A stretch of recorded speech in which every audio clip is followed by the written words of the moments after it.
ছুটির দিন, যেখানে আমাদের ব্যক্তিগত কাজ থাকে, বিশ্রাম নেওয়ার প্রয়োজন থাকে, সেটাকে সরিয়ে কোর্স করতেছিলাম। এবং এটা এমন কোনো লুক্রেটিভ কোর্স না যে এটা করলে আমার অনেক কিছু হয়ে যাবে। তার মানে আমি যেটা বলতে চাইছি, আপনাদের কিন্তু একটা ট্রু প্যাশন আছে। আমাদের দেশে এই জিনিসের এক্সিস্টেন্স আছে, কিন্তু আমাদের রাষ্ট্র কখনো আসলে ঠিকঠাক মতো এটা করতে পারেনি।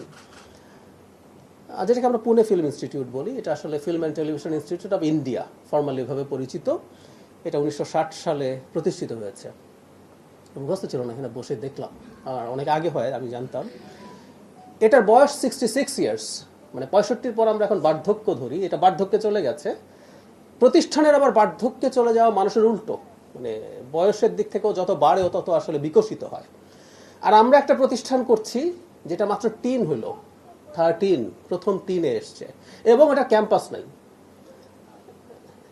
এই হচ্ছে পরিস্থিতি আমাদের। যদিও আমাদের যে গণমাধ্যম ইনস্টিটিউট, এটা 80-তে হয়েছিল, তারপর সেই অর্থে আমরা পূর্ণাঙ্গ সিনেমা এবং টিভিকে টার্গেট করে যে ইনস্টিটিউট, সেটা আমরা মাত্র 13 বছর আগে করলাম। এবং আমি ব্রোশিওরটা দেখছিলাম যে আমাদের 2 বছর মেয়াদী ডিপ্লোমা আছে এবং ভবিষ্যতে মাস্টার্সের প্ল্যান আছে। এগুলো সবই হতে হবে, সবই করতে হবে, এটা নিয়ে কোনো রকম কোনো ডিবেটের জায়গা নেই।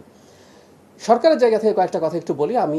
আমি চেষ্টা করব, যেহেতু ফিল্ম মেকার হইতে পারি নাই, অন্তত যারা হচ্ছেন, শেষ হয়ে যায় না সময়টা। আমি যখন ফিল্মে পড়াশোনা করছিলাম তখন কিছু মেকিং করেছি, আবার পরে করার আশা রাখি যদি ফিট থাকি। কিন্তু যারা ফিল্ম বানাতে চান, যারা ফিল্ম নিয়ে কাজ করতে চান, আমি অন্তত ব্যক্তিগতভাবে তাদের পাশে দাঁড়াতে চাই। সুতরাং ক্যাম্পাস বলুন বা আরও যা যা কিছু প্রয়োজন, সেটা নিয়ে আমি ব্যক্তিগতভাবে অন্তত মনোযোগী হব। এবং মাননীয় মন্ত্রী, আমার মন্ত্রণালয়ে যিনি আছেন, জনাব জহিরুদ্দিন স্বপন, তিনি আমাকে এই ব্যাপারে খুবই এনকারেজ করেন। আমার ফিল্মের ব্যাকগ্রাউন্ডের কারণেই তিনি মূলত বলেন যে ফিল্মের তো অনেকগুলো প্রতিষ্ঠান তথ্য মন্ত্রণালয়ে আছে, তো উনি বলেন যে ওগুলোর অন্তত আমি যেন একটু বেশি গুরুত্ব দিয়ে দেখাশোনা করি। যদি খুব সোজা না, ইনফ্যাক্ট আমি এই দুইটা মিনিস্ট্রি ছাড়াও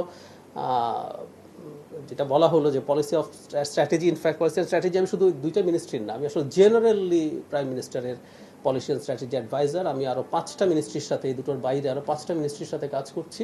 সো ব্যস্ততা আছে। যেমন দিল্লিতে যে ঘটনা ঘটলো, আমি কিন্তু ফরেন মিনিস্ট্রির হয়ে সেখানে যাচ্ছিলাম। তারপর আমি ওই যে বললাম প্যাশনের জায়গা আছে। আর আমি যেহেতু ফেল করেছি as a film maker, fail করেছি মানে আসলে বানাই নেই, ফেলের কথা তো পরে, পরীক্ষাই দিই নেই ঠিক মতো। সো আমার মনোযোগ থাকবে, আমি খুব সিনসিয়ারলি সিরিয়াসলি চেষ্টা করব। আরেকটা কথা একটু মনে রাখতে হবে, যে আলাপটা এসছে, এই যে কন্টেন্ট মেকিং বা যে কোনো কিছুকে আসলে শখের পর্যায়ে রাখা যাবে না। মাননীয় প্রধানমন্ত্রীর এই মেসেজটা আমি আপনাদেরকে একটু দিয়ে যেতে চাই। আমরা খেললেও যেন সেটা দিয়ে আর্ন করার চেষ্টা করতে পারি। আমরা কালচারাল অ্যাক্টিভিটিস, গান শিখি, মিউজিক করি, যাই করি, সেটা যাতে একটা প্রফেশন হয়ে ওঠে। মানে এই যে প্রফেশনের ডাইভার্সিফিকেশন, এটা উনি খুব চাইছেন ইদানিং। সুতরাং আপনারা যারা এটা করবেন, একই সাথে এটা পেশা হিসেবে কাজ করা যেন হয়। ইন্ডিয়ার ফিল্ম ইন্ডাস্ট্রি, ওটা তো ইন্ডাস্ট্রি শব্দটা আমরা ব্যবহার করি, সেজন্যই ওটা আসলে দাঁড়িয়ে গেছে। ওটার সাথে নানান রকম ব্যবসা যুক্ত হয়েছে, মানুষ জীবিকা অর্জন করতে পেরেছে। মানুষ জীবিকা অর্জন করতে না পারলে, আর্ন করতে না পারলে আসলে এগুলো হবে না। এটা হলো খুব সোজা সাপটা কথা। শখের জিনিস থাকে, কিন্তু তারপর আসলে মনোযোগী হওয়া কঠিন হয়ে যায়। তো আপনারা চেষ্টা করবেন। আমরাও সরকারের দিক থেকে কোন পলিসি নিলে কিভাবে সেটা কাজ করতে পারে সেটাই আসবো, আমি আপনাদেরকে জানাই। আপনারা হয়তো এই তথ্য দেখেছেন, ক্রিয়েটিভ ইকোনমি বলে একটা আমাদের বাজেটে অ্যালোকেশন আছে, 800 কোটি টাকার অ্যালোকেশন। প্রথম 300 সরাসরি আছে, চাইলে আরো 500 কোটি টাকা দেয়া হবে।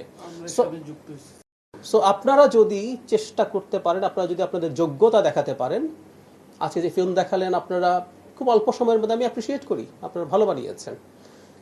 বানাতেই হয়। যারা একটু বানাতে গেছেন তারা আসলে আস্তে আস্তে বুঝতে পারেন যে বানানোর ব্যাপারটা কতটা জটিল।